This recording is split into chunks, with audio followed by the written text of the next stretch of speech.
Hello, it's Aaron Wren. Welcome back to the show. Today's guest is Austin Knuppe. He's an assistant professor of political science at Utah State University, specializing in foreign policy, international politics, Middle Eastern politics, and war, all the big subjects there. He's the author of the new book, Surviving the Islamic State. We are actually not going to be talking about that book today, but you can check it out. What we are going to be talking about is the state of Christians in the Middle East. He just wrote an article about that for American Reformer. There's a link you can find to that in the show notes if you would like. So, Austin, thanks for joining me. Thanks for having me. It's great to be here.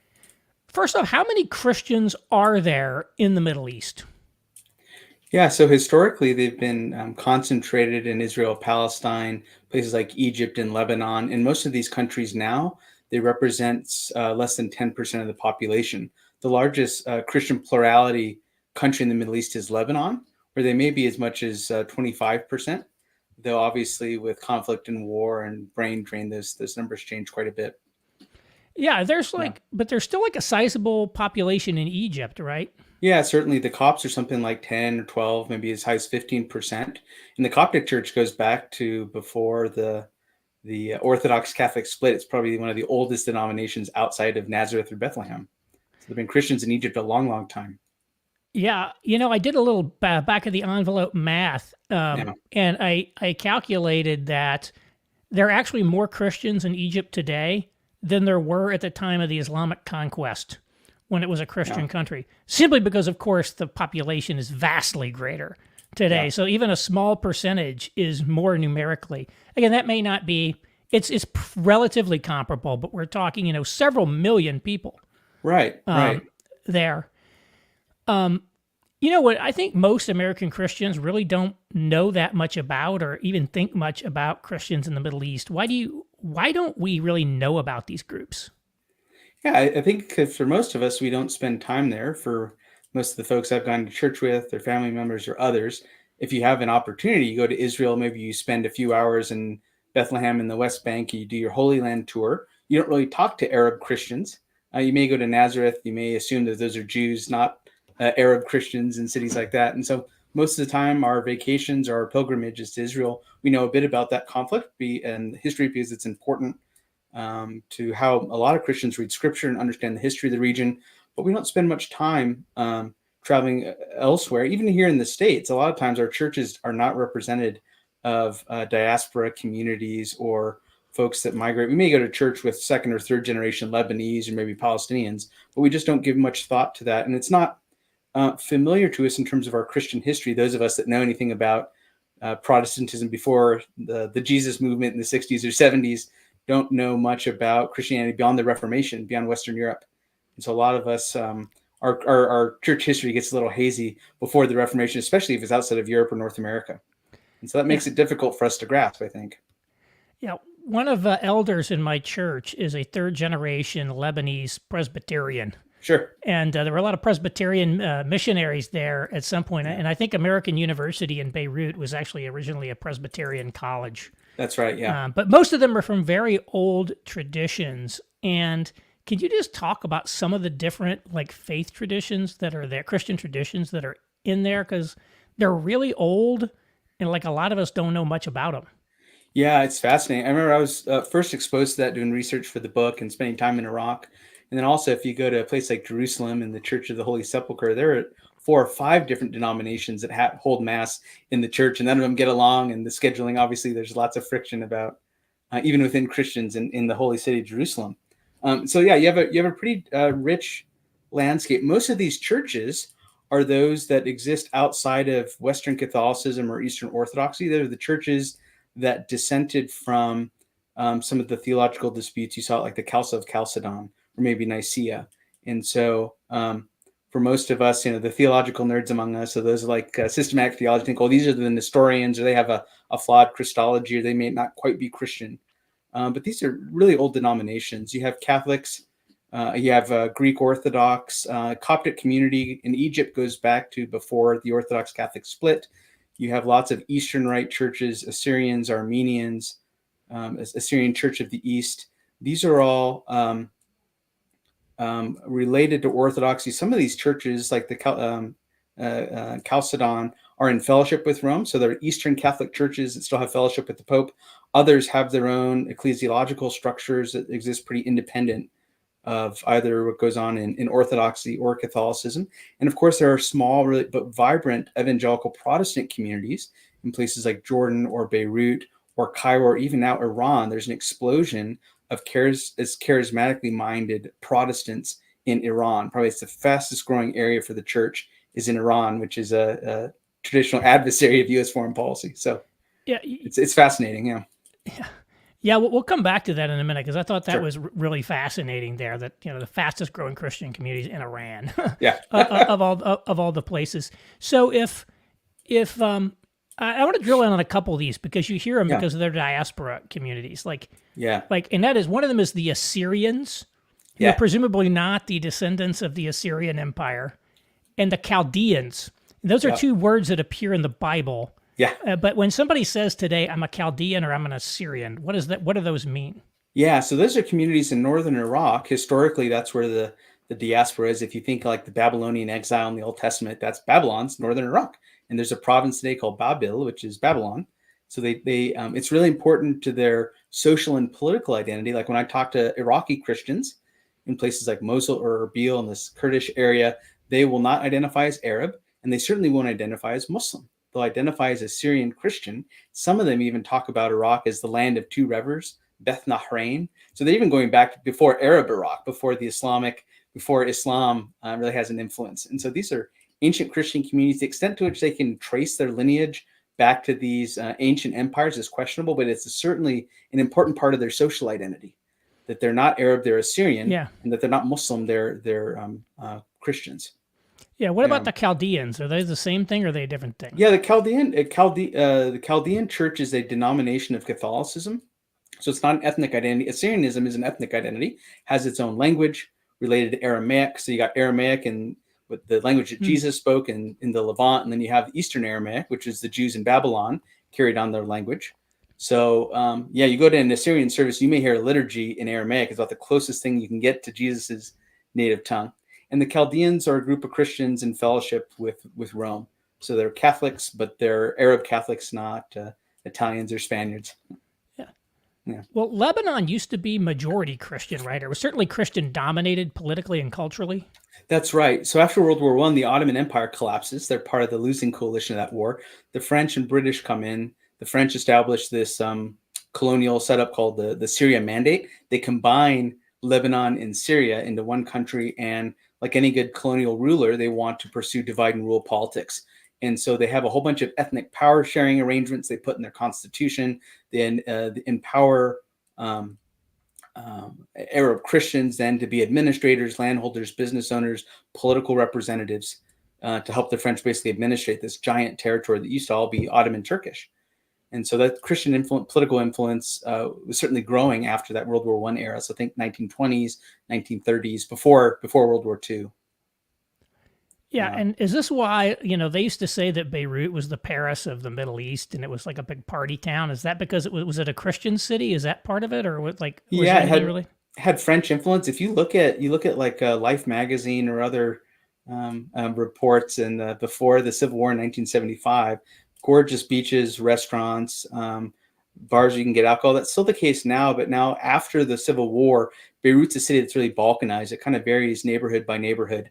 If there's a Christian presence, if it's a mixed presence or primarily Muslim nowadays, especially after the 90s, and even into today, the neighborhoods are pretty divided ethnically and by sect. And so it's hard to find that cosmopolitan feel that you see in the 50s and 60s if you were to go to the Beirut. Yeah. I read, and it may have been from Nassim Taleb, the guy who wrote The Black Swan, that a lot of Middle Eastern Christians used to be diplomats. It was kind of one of the professions that they dominated. I think his family, which was Greek Orthodox, had a diplomatic history. Something I didn't know was Tariq Aziz, the foreign minister under Saddam Hussein of Iraq, was a Christian. Yeah. Is there anything to that? Yeah. So, I mean, in the case of Iraq and even Syria today, the Christian communities in the Middle East at least, have historically been protected by autocrats. And so Christians do better under Bashar al-Assad in Syria or Saddam Hussein because they're protected then from radical Islamist groups. that want to displace or murder or take property from these Christian communities.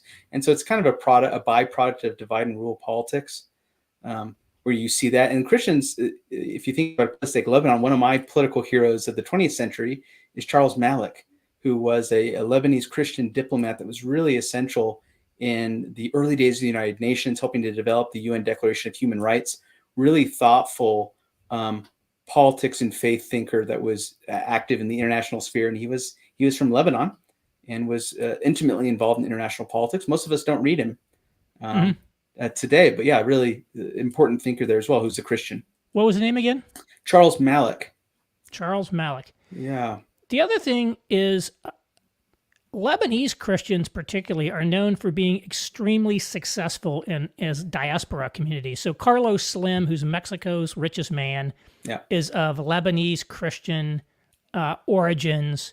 And apparently there's many countries around the world where there's kind of, what Amy Chua would call market dominant minority, or these minorities, extremely successful Lebanese Christians. And the Copts also seem to be very successful. My next door neighbor is a Coptic immigrant from Egypt. Now, he's not rich, but the Coptic church here in Indianapolis, it's in my city, it's in a very wealthy area. And I looked up where Coptic churches were one time, and they tend to be in very wealthy suburbs of places like Nashville and that. Were the Christians in the Middle East especially prosperous for anything, or are they only prosperous in their diaspora communities? I would say both, and the diaspora component is probably easier to understand. If you think about the types of people that can leave their home communities and successfully resettle, there's lots of selection effects going on there, lots of predetermined outcomes, right? You have folks that have higher than average marital prospects, education, socioeconomic status. They're able to leave or exit the community before violence breaks out. So if you think about a lot of the Persian communities in California where I grew up, lots of those folks came over before 1979, before the revolution. They didn't have their property seized, their bank account seized, family members murdered, right? So the folks that typically succeed in the diaspora are those that are able to get out from their home communities because they have access, right? They have connections. So that question's a little bit more self-explanatory. The question of whether or not Christians in the Middle East were richer is one of these fascinating historical questions. There's a colleague of mine at Duke called Timur Kuran, Kuran, who spent a lot of time thinking about the historical political economy. And one of his arguments is that, Muslims and Christians had very different ways of doing finance and lending. And so you had areas where Christians were dominant. You had more complex financial institutions, complex relationship between business and the state, because Christians could charge interest on their loans. Islamic finance forbids interest. There's different banking practices. And so what Timur thinks is that the difference between Islam and Christianity has to do with finance and banking practices. And obviously over time, economic development looks different depending on if you had Muslim or Christian majority communities. So I think that argument's fascinating. I think it explains a good part of that puzzle. But it's one of these enduring questions of how states become rich or become poor. It sounds like almost the inverse of what they say about Europe, where the Catholic Church prohibited usury and Jews were able to get into the finance business.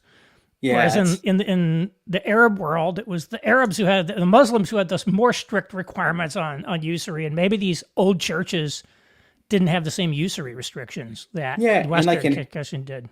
That's exactly right. And there's other things in Islamic finance about your tithe, if you give it to these Islamic charitable foundations, different norms or traditions about passing on inherited wealth. Mm-hmm. You take your family's inherited wealth and then donate it to a waqf or a religious charity, or can you pass that wealth on to your children? Obviously, Christians and Muslims had very different practices.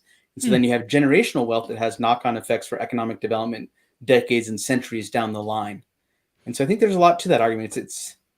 What are really some useful. Of those inheritance differences? Like, I know Islam prohibited adoption and things like that, so there are some differences there, but what are some of the inheritance differences? Yeah, so you saw in Egypt where you would have state kind of quasi-public religious endowments called waqfs, where families would then donate money, or that inheritance, that the generational wealth then would go to these endowments as opposed to the next generation. And so that kind of eliminates the ability of families to establish generational wealth. Now, of course, there are workarounds. Every rich family from time and eternity has figured out ways to work around those restrictions.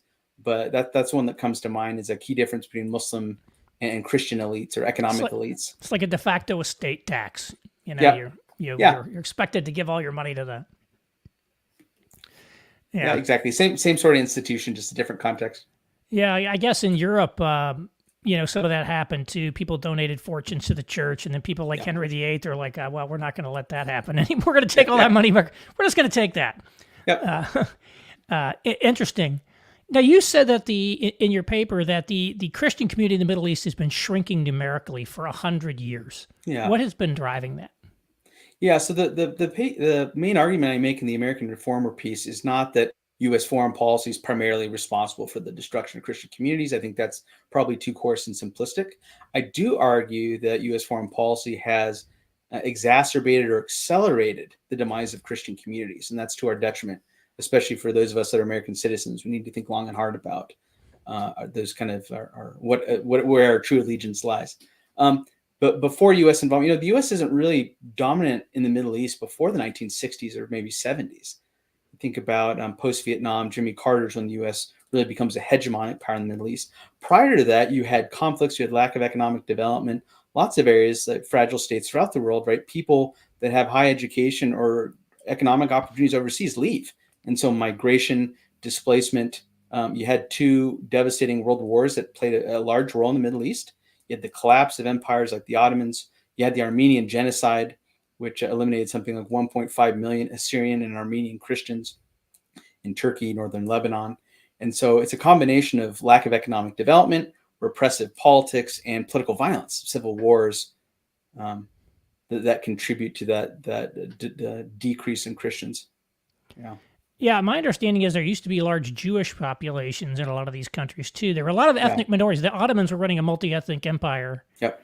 And then obviously with the establishment of the State of Israel, there were like big population transfers of Jews moving to Israel. So they were sort of, pressed out. But it's interesting to think about the landscape. It was the geopolitical and ethnic landscape of this area was very different. Well, yeah, there weren't all these countries. That were there. These were multi-ethnic empires. You have really vibrant Jewish communities in places like Baghdad and in Yemen and in Damascus. And so now when you go to Israel today, you have Ashkenazi Jews that have European descent, and you have Mizrahi Jews from Middle East or Arab Jews, and then also those from North Africa. So it's a really mix. When you think about the Jewish community, Judaism is not an ethnicity, right? You have Black Jews and Arab Jews, Eastern European Jews. But you had a Jewish diaspora throughout the region, as you did Christians. You had really vibrant Christian communities in Iran before Islam in the 7th century. And so, Judaism and certainly Christianity predate the rise of Islamic empires. So what role has the global war on terror of the United States, and particularly the invasion of Iraq and other sort of U.S. interventions in places like Syria or Lebanon, what has that done to Christian communities there? It's been totally destructive to ethnic and religious minorities, especially Christians. And so if you think about the end of the Cold War, 1991, the Soviet Union collapses, the United States is really in an unprecedented historical situation of being the sole unipole, the sole superpower that has the diplomatic and economic and military power to project influence beyond the Western Hemisphere. And so in the Middle East, it says, okay, we want to use this power then to reshape countries in our image. We want to promote, protect, and expand the liberal international order. And so we want our allies in the region then to adopt similar political values and economic interests. We have a strategic relationship with Israel as a democracy in the Middle East. We want to counter the rise of Iran. And so what happens then, the U.S. really no longer has to play by the rules of the balance of power. There's no countervailing influence like the Soviet Union that can constrain U.S. interests. And so the U.S. has always been a highly ideological superpower, and unconstrained by then this balance of power, it pursues lots of state and nation building experiments that are disastrous to these communities, primarily because they introduce lots of political instability, lots of conflict, lots of negative unintended consequences. So happy to talk more about that, but that's kind of the broad overview in my read. Yeah, well, what about Iraq specifically? Like, what are some of the numbers of before and after the U.S. invasion of Iraq? Yeah, so during Saddam's time, the Christians were, in a lot of ways, a protected minority community. You mentioned Tariq Aziz, right? Was a prominent member of Saddam's cabinet. And there's something like, I'd have to check, maybe 2, 3, 4 million Christians. You had vibrant, really wealthy, cosmopolitan Christian communities in Baghdad, obviously in the north in Nineveh, which is the Nineveh we read about in biblical times as well. You had Assyrian Christian communities there.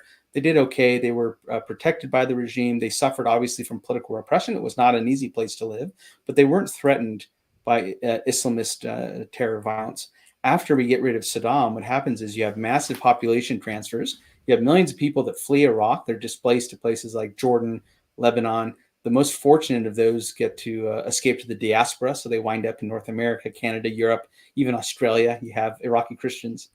And through between 2003 and over the next 20 years, the Christian community really evaporates. Now it's probably less than 700,000 people.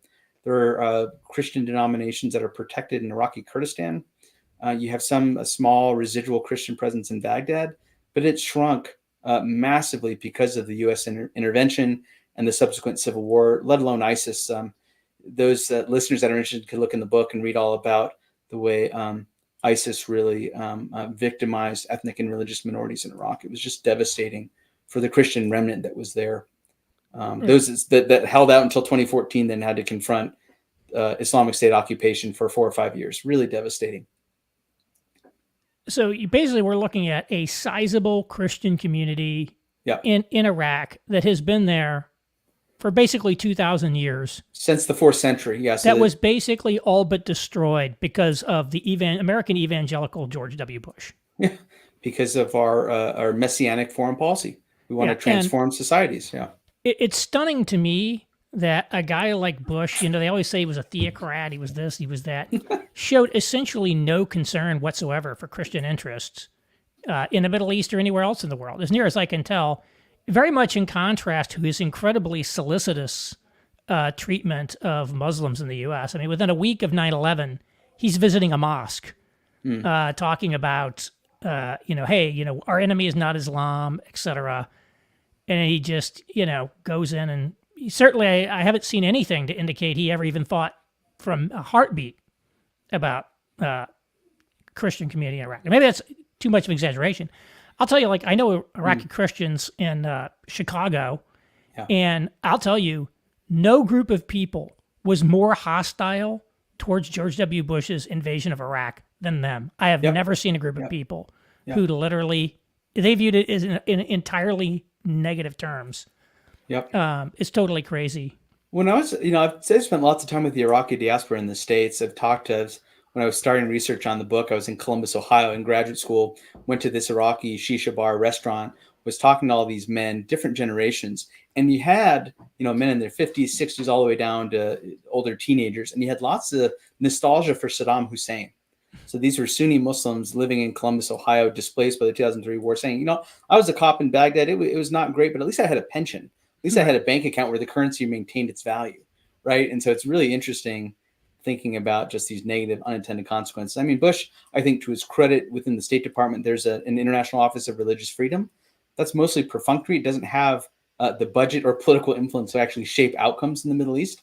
And it's kind of a poor substitute for the damage the United States and its allies did in Iraq by just creating a massive power vacuum, civil wars, insurgencies.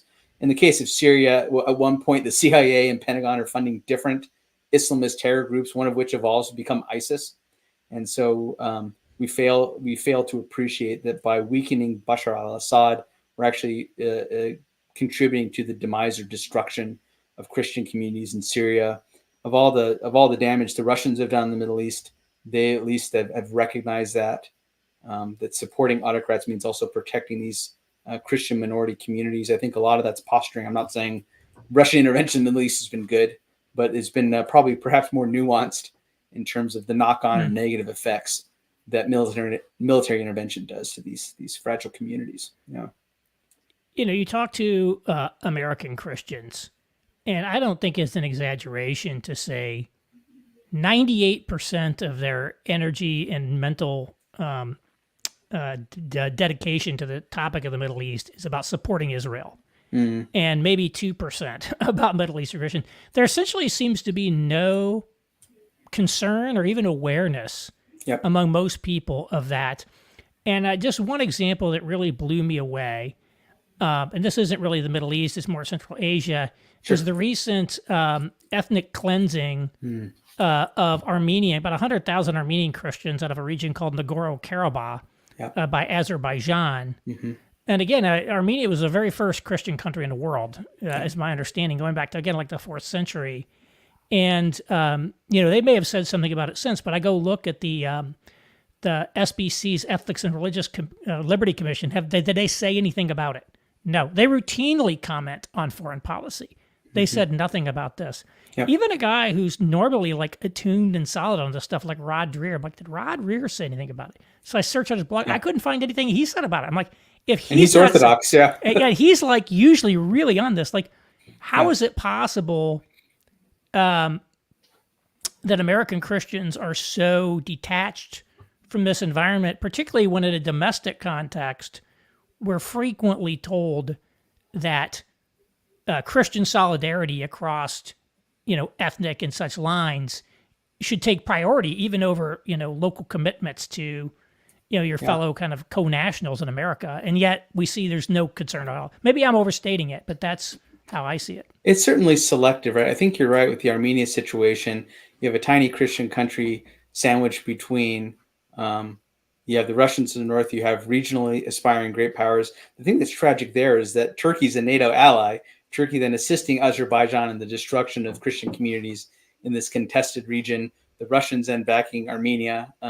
So there's a massive forced displacement and example of ethnic violence. Same thing in Burma with the Karen Christian minority. Here in Logan, Utah, we have several hundred Karen who are primarily Baptists that came to the States because they were displaced from a civil war there. And so lots of examples of the persecution of Christians, Sudan as well, that are not top line findings or issues of concern, even for missions agencies that are really keen to world politics.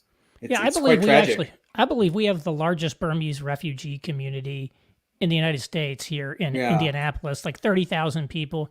And I believe they're mostly, maybe it's like, they call them the Chin, mostly the Chin, but most of them are Baptist. As you say, they're almost all Christians. Yep. And I think that was actually part of the initial motivation that some people had to try to help these people, is like, oh, you've got these Christian refugees from Burma. But we don't even think, oh, there's Christians in Burma. Yeah. There are Christians in India who are also persecuted, there. And again, the treatment, when I hear U.S. talk about Hindu nationalism and treatment of minorities, it's exclusively about treatment of Muslims. Mm-hmm. I don't think I've ever heard an American official raise the issue of treatment of Christians in India.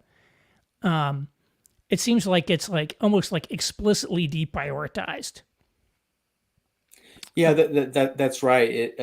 Obviously, these U.S. concern for values and protection of minorities often really grinds up against great power politics concerns. And so the case of India is a perfect example, right? U.S.-India relationship is incredibly important to balancing against the rise of China. So secondary issues having to do with domestic politics in India take a sideshow, despite the fact that we have an Office of International Religious Freedom. It's a rhetorical talking point. There is all great powers, the United States included, by nature of their ideological commitments, really commit them to being hypocrites, right? There's just profound hypocrisy. So it's part of the tragic nature of global politics, right? Yeah, and I just find it interesting that like the American Christian community is likewise so selective. Yeah. And, again, we hear a lot about how China mistreats Christians, or we hear a lot about how North Korea mistreats Christians. But there's some of these other communities we hear literally nothing about. And do you think, and maybe this may be outside of your area of expertise, but do you think it has anything to do with the sort of co-option of evangelical groups in the United States by essentially the Republican Party or movement conservatism, that they're essentially taking their cues from the political realm, where, again, there are these sort of realpolitik considerations rather than essentially setting their own agenda?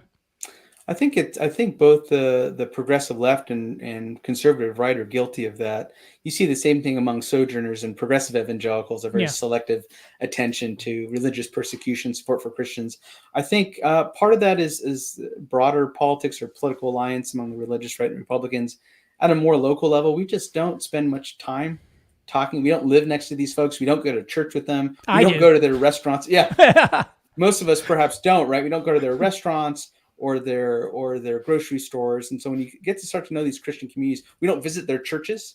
We're more inclined to have them visit our church than to go to a Coptic. I don't know if you've been to a Coptic mass. It's an incredible experience, right? And I've so, seen some videos. I mean, I too, like, I'm blown away by Eastern Orthodox liturgies. They're like, wow, this is an incredible experience. But I've seen some videos from Coptic churches, and it's like, wow, that looks amazing. Well, you forget that just millions of Christians that belong to these denominations. The world's a big place, especially in India. I was home in California visiting family, and I my family goes to a large evangelical non-denominational church. I said, I want to try something different. So I found a Syriac Orthodox church in the town over. I'm like, oh, this will be great. I can meet some Arabs and work on my Arabic and go.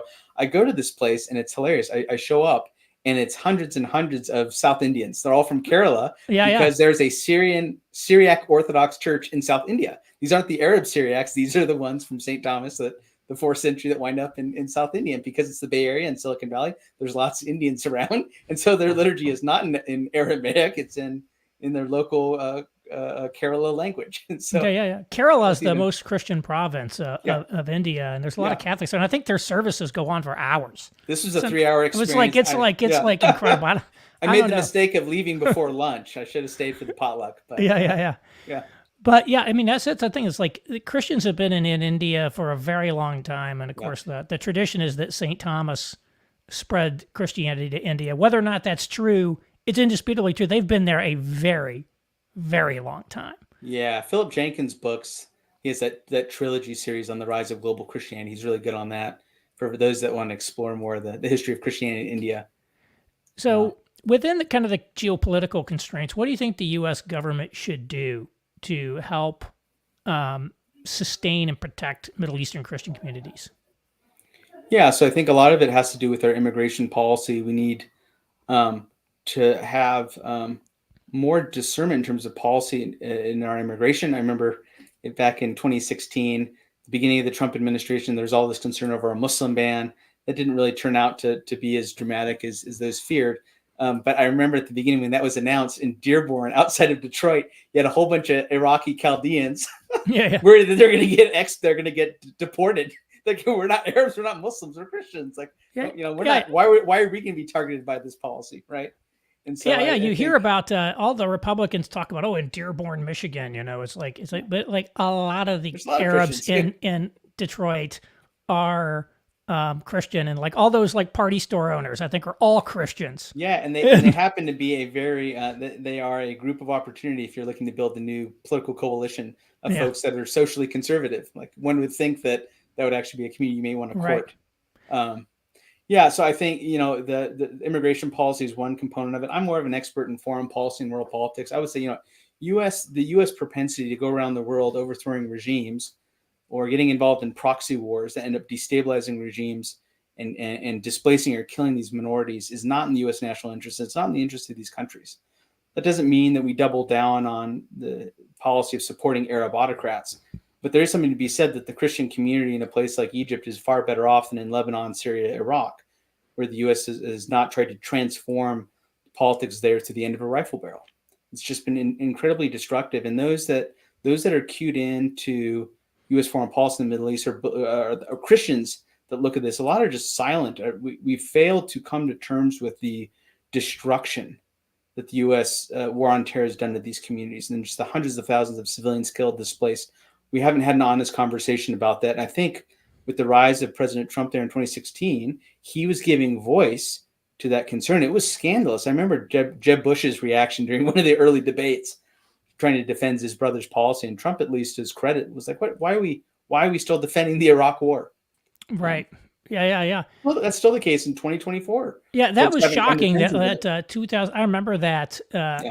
You could not be a Republican in good standing and criticize the Iraq War. Yep. And again, whatever people think of Trump, the dam broke, and now I think it's now widely publicly acknowledged that that war was a mistake. Yeah. Or certainly had large mistake component to it. And then I guess maybe the last question is to American Christians outside the government, what should they do to educate themselves or to engage on behalf of Middle Eastern Christians? Yeah, that's a great question. Obviously, most of us don't have the time or desire expertise to Right. follow world politics at a close level. I don't think that's required. I think what's required of us as believers is to be curious, to be learners, to get to know our neighbors, to have really a curious lens when it comes to Christian communities in our own backyard. You're talking about Indianapolis. What would it look like then to attend the church services or get to know those outside of your Christian tradition Right. and get to know their history? Do a bit of reading on the history of the church. You can advocate for the persecution of Christian minorities. There's great missions organizations that do that. One of my favorite nowadays is a podcast called Jesus Speaks Farsi, and Hmm. it's a group of Persian diaspora in the U.S. and UK that are telling the stories of the growth of the Persian church in Iran. Just really neat things. There's an episode here in the last few weeks where they were talking about Persians that would go back to Iran. They had visa access, so they go back to visit relatives. They would bring New Testaments. And within the Bible, there'd be a bookmark or a piece of paper that had a Zoom link. And once a week, you'd have someone at the Zoom link that would be able to talk to people. They'd say, if you have any questions about what you're reading in this book, go on to this link, use a VPN, log into this, and we'd love to talk to you about what this book has to say. And so really creative evangelism strategies. And that's just one of the most encouraging things for me is to follow the rise of the growth of the Persian church. Yeah. By the way, just got a comment here from Jed. This conversation is eye-opening. I had 2 tours in Iraq. The consequences of the war to me and all involved were devastating. Yep. I'm sorry to hear that your experience there as well, and what a devastating mistake. Which it reminds me that I had another question. I forgot to come back to the Christianity in Iran and what's happening there. You say it's growing in Iran, and I thought in Iran, America was the great Satan, and Christianity would probably be very associated with America, particularly if it's Pentecostal or charismatic. What's happening there? Here's some good news. Yeah, so you had 100 plus years ago, you had Presbyterian missionaries in Iran. This was also the same time we discovered oil. 1908, 1910. British and Americans are coming to the Persian Gulf to exploit oil resources, petrocarbons, right? And you have missions agencies that follow suit. As well. This was the time of the Persian monarchy, right? And then British support for the Shah. But you had early European American mission stuff there going back 100 years plus. But what we're seeing now is the fruits of those families, those historic Christian families that converted, that are now growing, planting churches, discipling. And so you've seen in the last 20 years a real explosion of the Protestant Christian faith.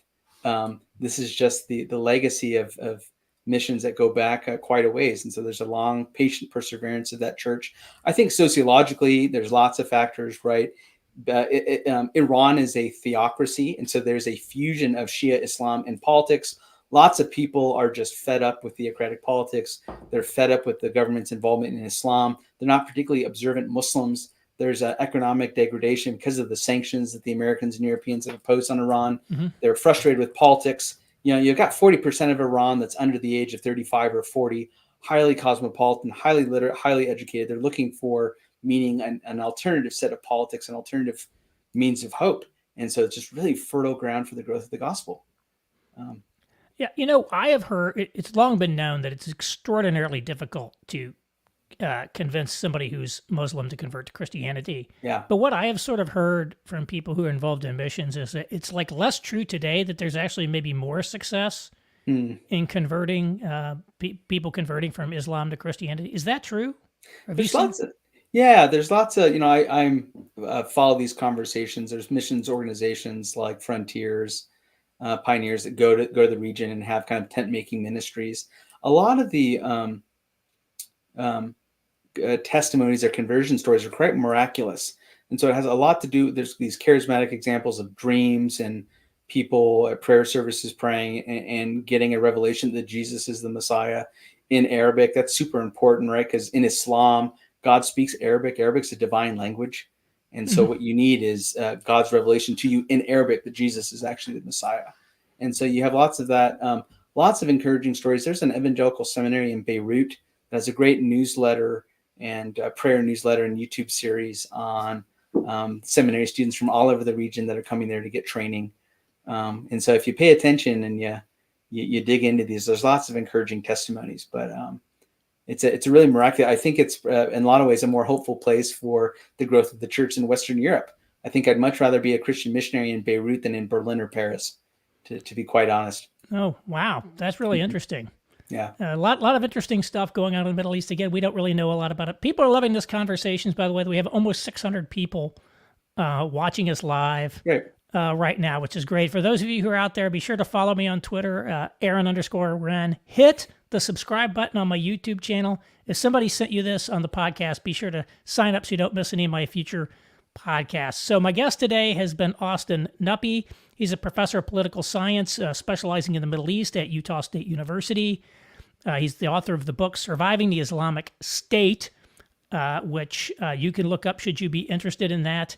And he wrote an article for American Reformer, again, on the state of Christians in the Middle East we've been discussing. There's a link to that in the show notes. Austin, thanks so much for joining me. Thanks for having me. It's been great.